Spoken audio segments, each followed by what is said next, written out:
नमस्ते, मैं रोहिणी काकू।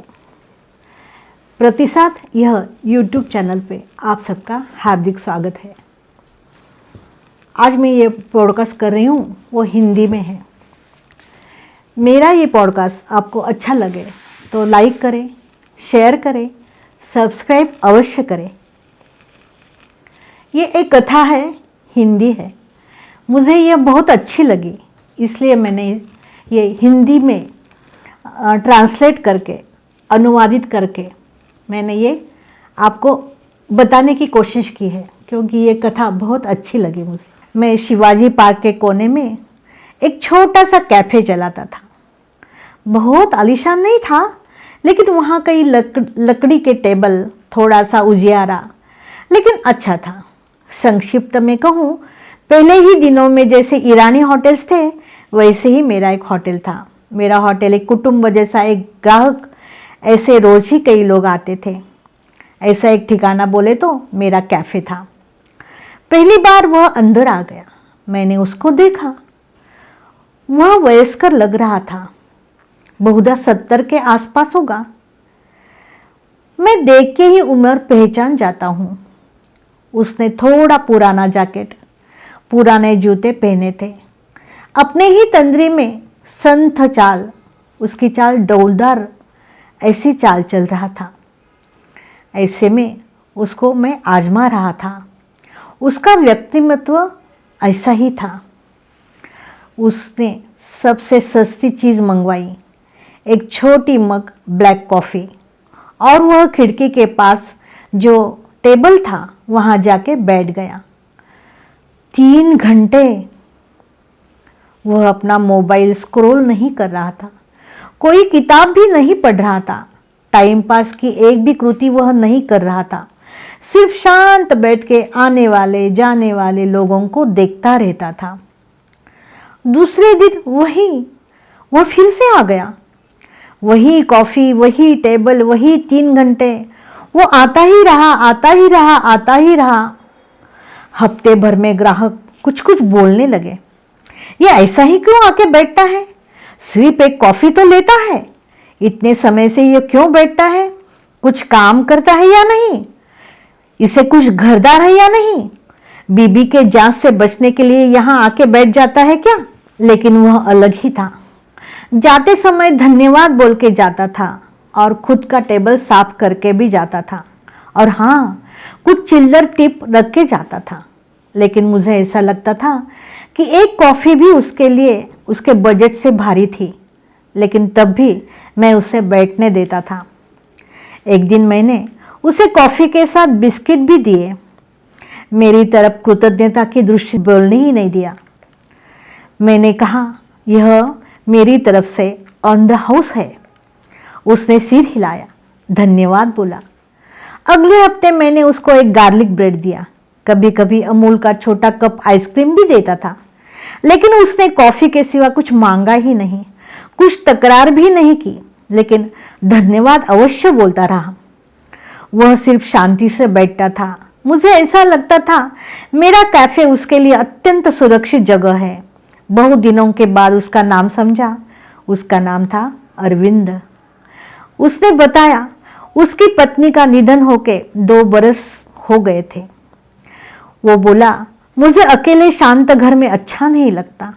यहाँ सब लोग आते हैं जाते हैं, मुझे बहुत अच्छा लगता है। ये उसका वाक्य मेरे मन में बार बार आता है। वह खाने के लिए या कॉफ़ी पीने के लिए बिल्कुल नहीं आता था। कॉफ़ी उसका एक निमित्त था। वह मेरे कैफ़े में यहाँ का वातावरण देखने के लिए, बैठने के लिए, संवाद के लिए, सुनने के लिए, देखने के लिए, यहाँ जो लोग, यहाँ की हलचल थी लोगों की, वो उसी से उसे अकेलापन बिल्कुल ही नहीं लगता था। लेकिन एक दिन वह आया ही नहीं। मुझे लगा बीमार होगा। दूसरे दिन भी नहीं आया। 1 हफ्ता हो गया, 2 हफ्ते हो गए, वो आया ही नहीं। बाद में दोपहर 2 बजे, उसी समय जबकि बहुत फिक्र लगती थी, बहुत याद आती थी। 1 महीना बाद मेरे ही एज की एक महिला कैफ़े में आ गई। सभी और देख के मेरे यहाँ आके बोली, इस कैफे के मालिक आप ही हैं ना? मैंने सिर हिलाया। अरविंद, मेरे पिताजी यहाँ आते थे। मेरा मन शंका से भरा। हाँ, बहुत दिन से वह नहीं आए हैं, मैंने हल्के से बोला और वह दुखी होके बोली, वह पिछले महीने चल बसे। ये शब्द मुझे बहुत दुखी कर गए। मेरी अशुभ शंका सच थी। मैंने कहा, I am really sorry for him. व्यथित होके मैं बोला, मेरे पिताजी बहुत बार इस जगह के बारे में बोलते थे, इसी कैफे को वह घर समझते थे। ऐसे बोल के उसने पर्स में से एक लिफाफा निकाला। ये उन्होंने आपके लिए रखा था।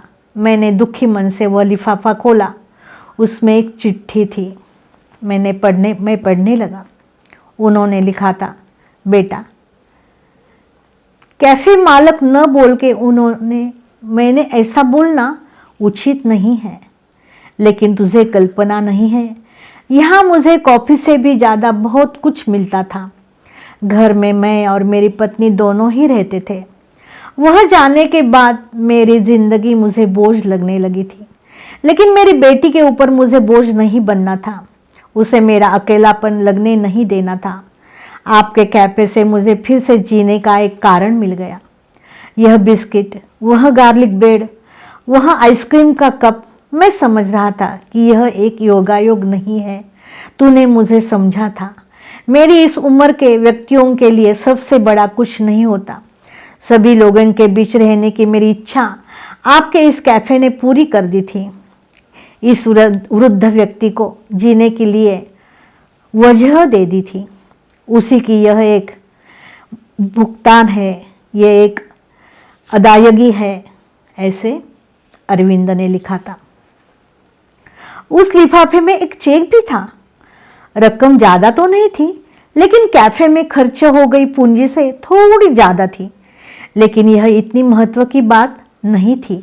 आपका जो संवेदनशील मन है, इसके लिए ऐसा आप समझिए। उनकी लड़की हल्के से बोली। उनका ऐसा कहना था कि ये जो धन है, उनके जैसे व्यक्तियों के लिए है, जिनको बाकी लोगों से समझना चाहिए, ऐसी अपेक्षा रहती है। ऐसे लोगों के लिए आप इसी से मदद करिए। मुझे समझने के लिए कुछ देर लगी। मेरी आंखें नम हो गई। वह मैंने साफ कर दी। लड़की जाने के बाद मेरी जो आंखें नम हो गई थी, वो मैंने साफ कर दी। खिड़की के पास उनका जहाँ टेबल था, हाँ, वो टेबल उनका ही था। उसी टेबल के पास मैं गया।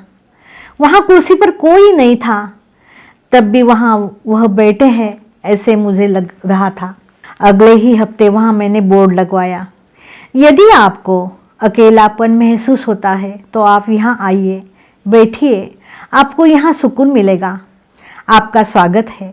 आपसे कुछ अपेक्षा भी नहीं है, लेकिन आप यहाँ आए, बैठे, कुछ समय बिताएं। ऑर्डर दे या नहीं दे, ये हमारे लिए बिल्कुल मायने नहीं रखता।